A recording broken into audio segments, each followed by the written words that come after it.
Welcome to Rama's Science World. Learn English by reading English books.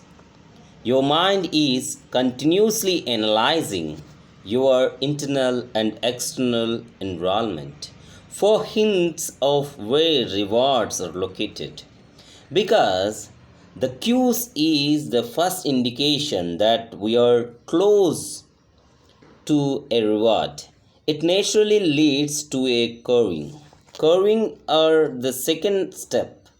They are the motivational force behind every habit. Without some level of motivation or desire, without curving a change, we have no reason to act. What you curve is not the habit itself, but the change in the state it delivers. You do not curve smoking a cigarette. You curve the feeling of relief it provides. You are not motivated by brushing your teeth, but rather by the feeling of clean mouth.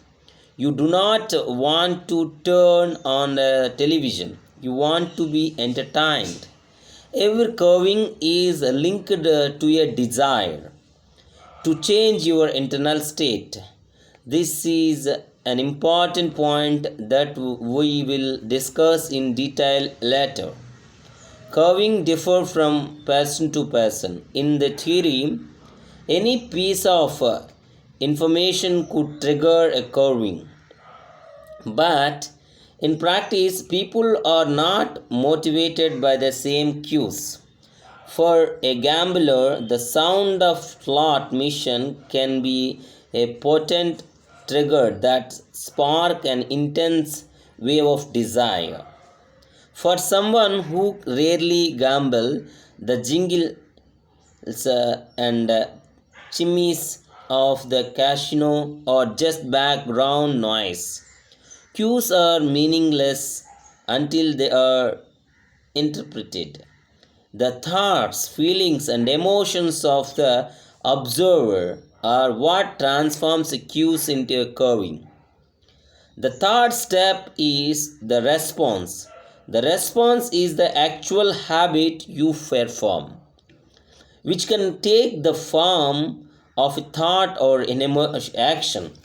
Whether a response occurs depends on how motivated you are and how much fraction is associated with the behavior. If a particular action requires more physical or mental effort than you are willing to expand, then you won't do it. Your response also depends on your ability. It sounds simple, but a habit can occur only if you are capable of doing it. If you want to dunk a basketball but can't jump high enough to reach the hoop, well, you are out of luck. Finally, the response delivers reward. Rewards are the end goal of every habit. The cue is about noticing the reward. The curving is about wanting the reward. The response is about obtaining the reward. We are chase reward because they serve two purposes.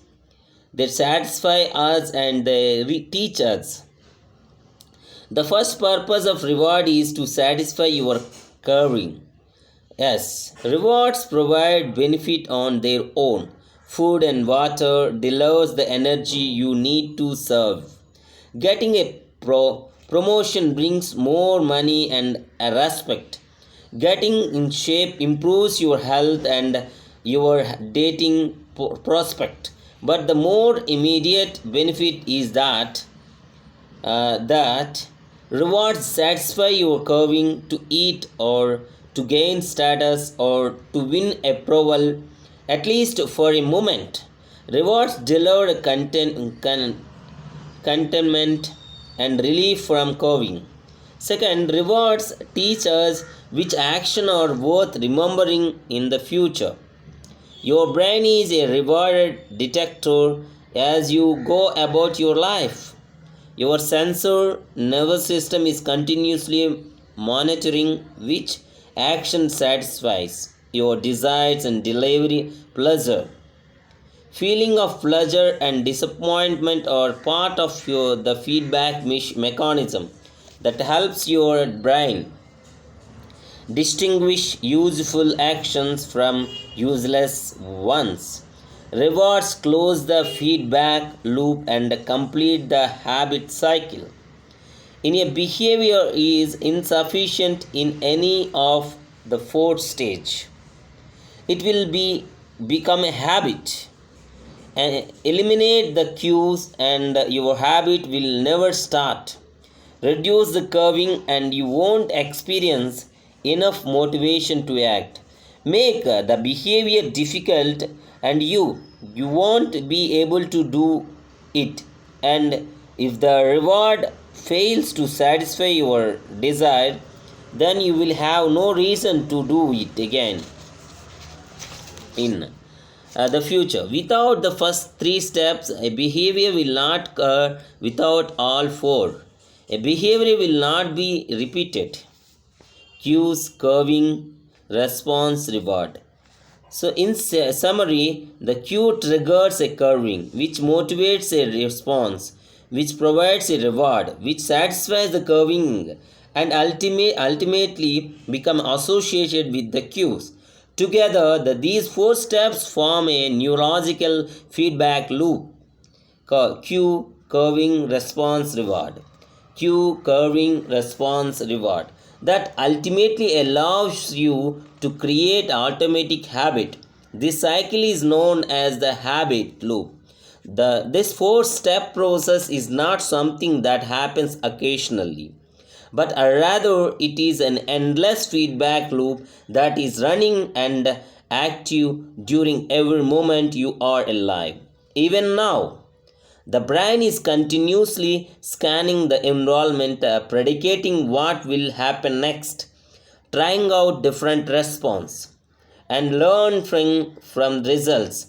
The entire process is completed in a split second, and we use it again and again without realizing everything that has been packed into the previous moment. We can split these four steps into two phases: the problem phase and the solution phase. The problem phase includes the cue and the curving, and it is when you realize that something needs to change. The solution phase includes the response and the reward. It is when you take action and achieving the change you desire. All behavior is driven by the desire to solve a problem. Sometimes the problem is that you notice something good and you want to be obtain it. Sometimes the problem is that you are experiencing pain and you want to relieve it. So either way, the purpose of every habit is to solve the problems you face. In the if in the table, the following phase, you can see a few examples what this looks like in a real life. Imagine walking into a dark room and flipping on the light switch. You have performed this simple habit so many times that it occurs without thinking. You proceed through all four steps in the fraction of a second. The urge to act strikes you without thinking. By the time you become an adult, we rarely notice the habit that are problem phase, solution phase. So, we continue this lesson in the next video. Until you continuously keep on watch my videos and watch all my videos. Thank you very much. So create yourself a reading habit videos. Thank you very much.